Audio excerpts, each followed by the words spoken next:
BJP के सबसे युवा राष्ट्रीय अध्यक्ष नितिन नवीन ने 20 जनवरी को कार्यभार संभाला। 7 महीने बाद सोमवार को उनकी नई टीम का ऐलान हुआ। 65 नामों वाली इस सूची में युवाओं और महिलाओं को तवज्जो दी गई। साथ ही मध्य प्रदेश और छत्तीसगढ़ को भी अच्छा प्रतिनिधित्व मिला। 65 नामों की सूची में 6 नाम तो मध्य प्रदेश के ही हैं, जबकि 2 चेहरे छत्तीसगढ़ के भी हैं।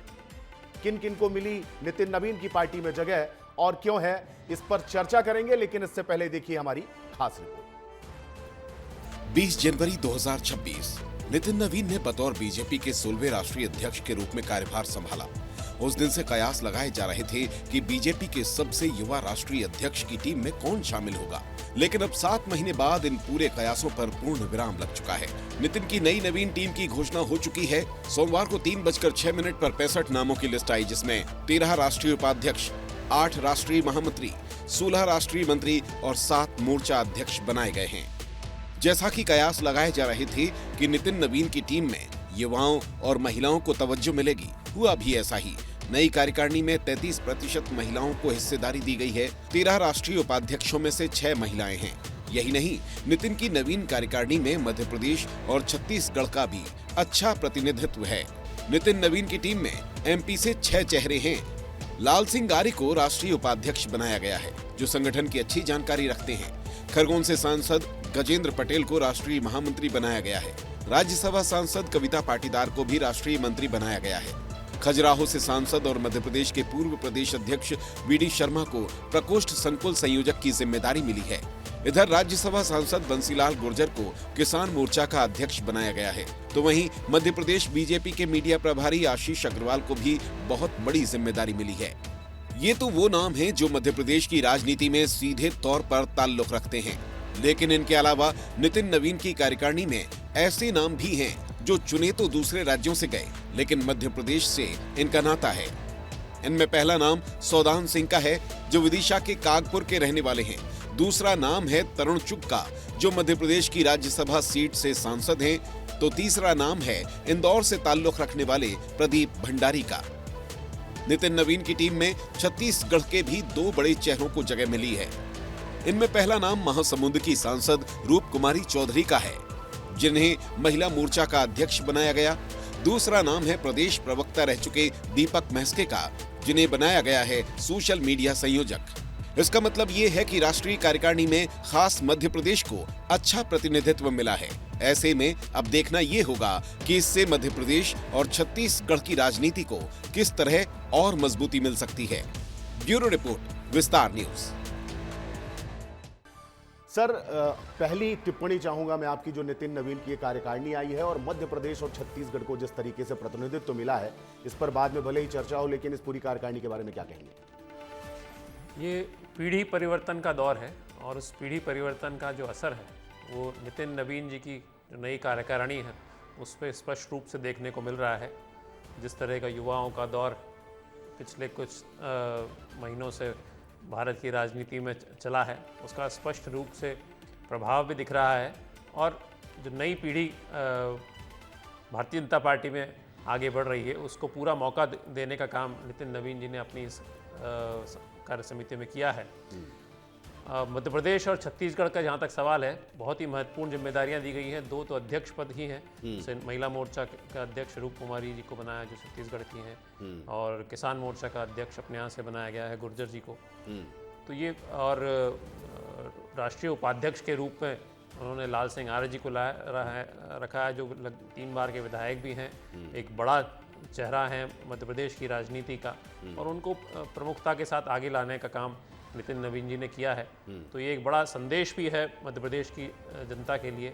गजेंद्र पटेल जी को इससे रखा है राष्ट्रीय महामंत्री के रूप में, राष्ट्रीय मंत्री के रूप में उन्होंने उनको लिया है। बड़वानी और निमाड़ क्षेत्र में उनका अच्छा खासा प्रभाव भी है। सांसद वहाँ से वो सांसद भी हैं, एसटी मोर्चा के अध्यक्ष रहे हैं पहले, तो पहले का अनुभव भी उनके पास में है। तो इस तरह से अनुभवी भी हैं एक तरह से टीम, और युवा भी है, दोनों का एक समन्वय बनाकर उन्होंने लिया है मध्य प्रदेश से। जैसे मीडिया के क्षेत्र में आशीष अग्रवाल जी को उन्होंने अपनी टीम में मीडिया सह संयोजक के रूप में स्थान दिया है। आशीष जी ने मध्य प्रदेश में मीडिया में बहुत अच्छा काम किया है। मीडिया के साथी जो जानते हैं, उनके साथी हैं, वो सब उनके व्यवहार से, उनके कार्यक्षमता से, कार्यकुशलता से अच्छी खासी तरह से परिचित भी हैं। उसका लाभ केंद्रीय स्तर पे लेने का जो उन्होंने निर्णय लिया है, मुझे लगता है कि वो वहाँ पर दिल्ली में बहुत अच्छा प्रदर्शन करेंगे। दूसरे जो वहाँ के भंडारी जी हैं, वो भी मध्य प्रदेश से ही ताल्लुक़ रखते हैं, इंदौर के हैं वो। तो दोनों जो मीडिया के सह संयोजक हैं वो मध्य प्रदेश के ही हैं, अनिल बलूनी जी के साथ में।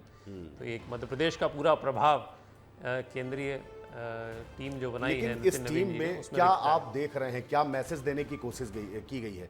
युवाओं को भी प्रतिनिधित्व मिला है और यहाँ पर कहीं ना कहीं अनुभव को भी तवज्जो दी गई है, तो दोनों का मिला जुला एक जो मिश्रण है वो उस तरीके से टीम तैयार की गई है। दोनों को बैलेंस बनाने का प्रयास किया है। और तीसरा एक और है कि महिलाओं को भी 33% आरक्षण का जो भारतीय जनता पार्टी ने वादा किया है, उसमें अभी जो घोषणा हुई है उसमें 12 महिलाएं टीम में हैं। तो महिलाओं को भी पर्याप्त स्थान देने का वहाँ पर प्रयास किया गया। मध्य प्रदेश से ही कविता पाटीदार जी भी हैं। इसमें स्मृति ईरानी जी का और वसुंधरा राजे जी का जो वापस से उनको टीम में शामिल किया गया है, ये एक बहुत बड़ा संदेश भी है। जिस तरह से स्मृति ईरानी जी ने राहुल गांधी के अमेठी में जाके जिस तरह से उनको हराया था, और वो एक बहुत बड़ा परिवर्तन था, बहुत बड़ा संदेश था भारतीय राजनीति के लिए। और उसके बाद से उन्होंने अपने आप को इस तरह से केंद्र में मंत्री के रूप में भी अपने आप को स्थापित किया। फिर जब नहीं बनी सांसद, पिछली बार हार गई, लेकिन उसके बावजूद भी उन्होंने अपने आप को पीछे नहीं किया, वो लगातार सक्रिय बनी रही हो। और उसका जो उनका परिणाम है, उन्होंने नितिन नवीन जी ने अपनी टीम में उनको रखने का फैसला किया, तो निश्चित रूप से उनके अनुभव का फायदा मिलेगा। दूसरे ही वसुंधरा राजे जी का जो उसमें आगमन है समिति में, वो भी राजस्थान की राजनीति में भी वो एक बहुत बड़ा महत्वपूर्ण रोल प्ले करती हैं। और राजमाता सिंधिया जो मध्य प्रदेश बल्कि देश की ही बहुत बड़ी वरिष्ठ नेत्री थी, उनकी जो विरासत है उसको आगे बढ़ाने का काम भी किया है। तो उनको रखने से एक राजमाता सिंधिया जी की जो विरासत थी उसको भी स्थान देने का प्रयास केंद्रीय नेतृत्व ने किया है। ठीक बात है, ठीक कहा आपने। और महिलाओं को ये जो 33% आरक्षण दिया है वो भारतीय जनता पार्टी की दूरगामी सोच की ओर भी इशारा करती है। और नितिन नवीन को मजबूत करने के लिए, भारतीय जनता पार्टी को मजबूत करने के लिए जो कुछ भी हो सका, तो हर तरीके का वहाँ पर कॉम्बो पैक जो है कुल मिला के कह सकते हैं इस पूरी कार्यकारिणी को मिला है। अब इस पूरे मामले में एक्सपर्ट कमेंट क्या है वो जान लेते हैं।